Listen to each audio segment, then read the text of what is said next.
तो bitcoin $1 million का हो जाएगा। आइए समझते हैं कि ये कब होगा। केनेबी के प्रमुख ने बिटकॉइन के 2030 तक $1 मिलियन तक पहुंचने की भविष्यवाणी की है। असल में वह क्यों मानते हैं कि ऐसा होगा? जैसा कि हमेशा होता है, सीमित आपूर्ति है। वहां 21 मिलियन कॉइन्स हैं, कई हॉल्विंग्स हो चुके हैं और उस समय तक कम से कम एक और हॉल्विंग हो जाएगी जो हर 4 साल में होती है। माइनर्स को मिलने वाला इनाम और भी कम हो जाएगा। ये वही है जो आर्थर हेस ने कहा था, $9 ट्रिलियन, जो सिर्फ दिसंबर महीने तक क्रिप्टोकरेंसी बाजार में आना चाहिए। ये सिलसिला अनंत तक चलता रहेगा। वे क्रिप्टो बाजार में लगातार पैसा डालते रहेंगे क्योंकि फिएट मुद्राओं पर लोगों का भरोसा कम होता जा रहा है।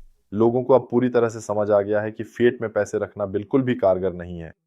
शायद अभी भी कुछ हद तक संपत्ति में सुरक्षा है, लेकिन फिएट के साथ तो सीधा नुकसान है और यह बात अब और भी ज्यादा लोग समझने लगे हैं। इसीलिए क्रिप्टो कुछ समय के लिए इन सभी लोगों के लिए एक शांत बंदरगाह बन सकता है। इसलिए अगर तुम्हारे पास बिटकॉइन नहीं है तो कुल मिलाकर ये बहुत बुरी बात नहीं है, क्योंकि मैं सच में मानता हूं कि बिटकॉइन अभी आखिरी डिब्बा है जिसमें अभी भी चढ़ा जा सकता है। मैं ये नहीं कह रहा हूं कि अभी सब कुछ छोड़ दो, कर्ज ले लो और बिटकॉइन खरीद लो।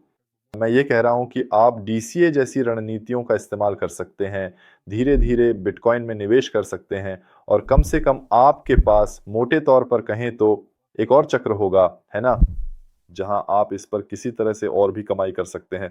क्योंकि इसके बाद ये सब कुछ वैसे ही चलेगा, लेकिन उतना ज़्यादा अच्छा प्रदर्शन नहीं मिलेगा। इसीलिए अगर आप जानना चाहते हैं कि डीसीए क्या है, तो कमेंट में डीसीए लिखें और हम आपको इसकी जानकारी भेज देंगे। सब्सक्राइब करें, यहाँ आपको क्रिप्टो से जुड़ी सारी जानकारी मिलेगी। शुभकामनाएं।